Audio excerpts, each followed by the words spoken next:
Welcome back to Displacement Garage. I'm Karisha, and today I am working on my 2000 Mustang GT Houdini. I'm going to be attempting some simple body work and some more extreme dent repair on my car. Thinking of light repair all the way to extreme dent repair, we're going to start off with the easiest. And I think that is going to be pulling the dents from the doors. There's a couple little dents and dings, nothing too severe. I think the worst part of that would be just around the driver's side door handle. There's a little dent there.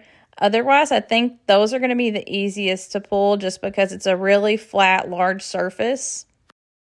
Next up would be the fenders. I'm going to have both the front fenders removed for this so that way I can use a body hammer, but also try to use some dent pulling tools to see if I can get those a little bit easier without having to worry about wheels and tires in the way. Getting into the more severe cases of dent and ding repair is probably where I'm at right now. Right beside the trunk lid on each side, there's about a 2 to 2.5 inch dip right on a body line, and it's right on a thick piece of metal right beside the trunk lid on each section. So that part, we will see how well that'll come out. Focus here is to maintain that back body line the best I can. I'm going to give you guys a couple of seconds to deliberate amongst yourselves of what you guys think is going to be the worst part of the entire car repair. You guys can't say me doing it. So sorry about that. You're right, it's the roof! The entire front corner of the passenger side is completely over my head. Ooh, not literally, but I'll leave it in. We'll leave it in. That'll fly. Cringe. Anyways, the entire section of the roof is bumpy and lumpy like tapioca pudding. It looks like the Grand Canyon on the front corner passenger side. It's probably the reason why the raise the roof dance move was so popular back in the day. It has me contemplating, quite honestly, cutting the entire top part off because race car? I could just put some plexiglass up there. Another idea I had, if things didn't pan out very well with the roof, which I still do not know if it's going to pan out well with the roof, I could just simply kind of leave it, and it could be a historical section of the car. Is that something people do? No? Okay. 100% of today's tools that I'm using on the car are actually all from Amazon. I got a couple of kits and a couple little additional pieces, and they were really affordable, came in 2 days, and this is what we're trying today. I've never actually used a dent puller before, so we've got a couple different options. The dent tool I'm using right now is from a 101-piece kit. I will put that link in our description for you guys to check out as well, so you can see all the pieces that it comes with. I will say that if I was going back in time and I wanted to buy just one item, this little orange and silver tool, this would be it for me. I absolutely love this thing. It gives me enough leverage without having to do a whole lot of work to pull that dent out. And that did a fantastic job. A tip I have for you guys is if you guys are using this and you're using the hot glue, what you're going to need to do is wait until it's just cool to the touch, but you want the product warm whenever you're pulling. You don't want to wait too long where it has completely cooled off because it will just pop it off of the entire vehicle and it will not pull the dent itself. Another great tip I have for you guys is wear safety goggles. If you guys are pulling anything off with a lot of pressure and a lot of force, it is likely that either the tool or that little blue piece that you have glued can come off just like that. You guys want to make sure that you are wearing your eye protection just in case. I used to be a big fan of safety squints, but in 2024, things changed. I am all for safety glasses. Let's get them on. I'm excited for you guys to see this angle because I want you guys to be able to see that the metal is moving and how much force that this tool can hold. You can see that little blue piece is doing some work. Something else for you guys to be aware of, if there is any kind of cracks or paint coming up at all where you guys are trying that hot glue tool at, you are going to damage your paint. It is just part of that. It is a very firm adhesive. It is going to stick to your vehicle to allow you enough pressure to pull on your car. It is not going to keep cracked and damaged paint on your vehicle. So please be careful whenever you're doing this, if you're doing it to something that has a great paint job on it but has a little crack in the paint where you're pulling at. Please be careful. The kit I got does come with a small bottle for you to fill up with alcohol, and it also comes with a scraper for you guys to be able to remove the glue. Now, on any of the pieces that have great paint and in great condition where nothing is peeling up, these are super easy to remove. Just spray a little alcohol on there, let it set for a second, and it immediately comes off. Something else that I learned whenever doing this is use more glue than what you think. You want it to kind of look like a wax stamp by the time that you're done. You want it to kind of come over the edges of the blue piece that you're putting on there. You want to start from the middle, work your way out, and apply it with some pressure. The places that I used this tool on and it had the most success was the places I used the most glue. I allowed less time for it to set up. It was still warm to the touch, and there was enough additional glue on there where it was super easy to pull off. The less glue that you use, the more spirally it'll kind of be formed to the tool that was on there. With more alcohol spray, you can pretty much get anything off of it, but it is definitely a little bit more work if you didn't apply enough glue. That was a spot that I did not apply enough glue.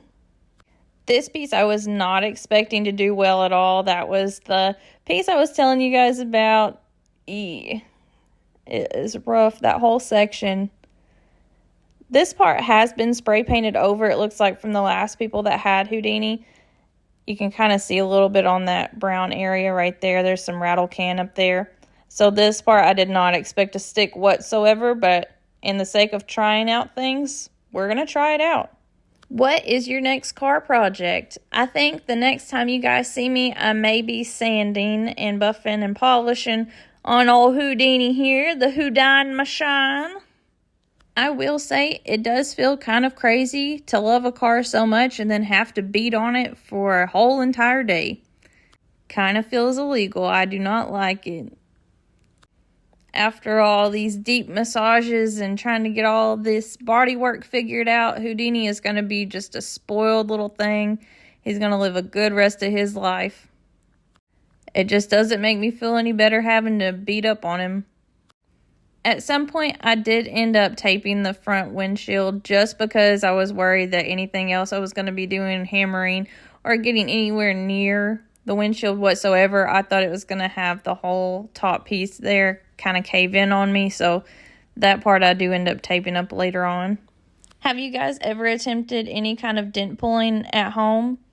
And if so, what kind of tools did you guys use? I will say this little kit has astonished me quite a bit. There's a lot of these bigger pieces that I did not think I would be able to pull at all, and a lot of them did come pretty close to being fully out. This little dent is not a huge deal, but it is right around the back glass, so I don't really want water sitting there for obvious reasons. Hammering is definitely the best way to remove most of these bigger dents on the roof. Whenever my hands get tired from hammering, I will switch back to the dent pulling tool. That's pretty much how I've been doing this entire car. Whenever I physically get tired from one thing, I'll move on to the other one and kind of alternate to give myself a break. Towards the center of the roof, it is definitely easier to get in there and hammer, but it's also a softer metal, so it is a lot more forgiving. I start switching back to the rear quarter panels to give myself a break from the roof. And these are turning out a lot better than what I expected. The dent puller did a great job. It was a great foundation for me to go ahead and be able to get this body line figured out. You can see where it was cracked a little bit in the paint, so that is why that paint is removed there. Otherwise, it did a great job, and I am also doing a great job of ruining any kind of chance I have at having a normal set of girl hands. Whenever you start blind hammering away in a trunk space, I'm telling you, all self-preservation for your hands has gone officially out the trunk lid. Another tip I have for you, if you can, use a heat gun on the panel that you're going to be working on, then go in and start hammering. Winter fit check. Started off with a small couple tools here. Then I switched over to the big tools because that was just not it for me. If you would like to damage your hands severely, I do recommend hammering at another object where you are visually not able to see. 10 out of 10.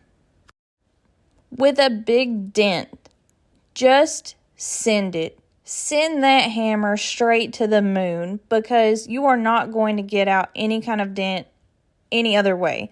You can sit there and baby it and try to be careful and try not to damage it any further and put some real swing into it. You will hit your hands, you will hit your arms, it will be uncomfortable. There's not really a great position to start swinging a hammer, especially if you're a right-handed person in this scenario.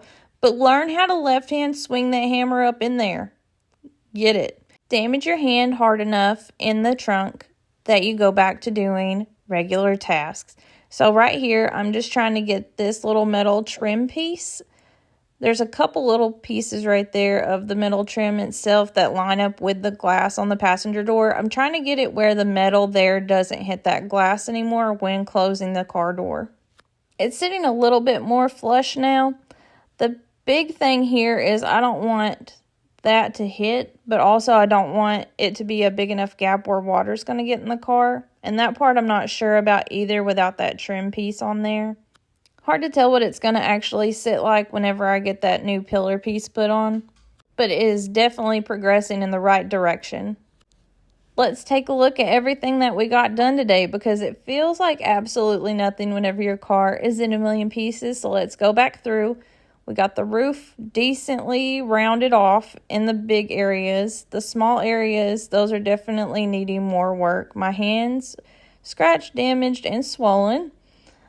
Rear quarter panel's looking so much better. The body line, I was so impressed. Got that big dent out of both sides. Looks great. All the products I used today from Amazon will be listed in the description, so make sure you guys check those out. Thank you all so much for coming to join us in the shop again today. We love you. We appreciate you. You guys have a great rest of your day. We will see you all again here next Friday.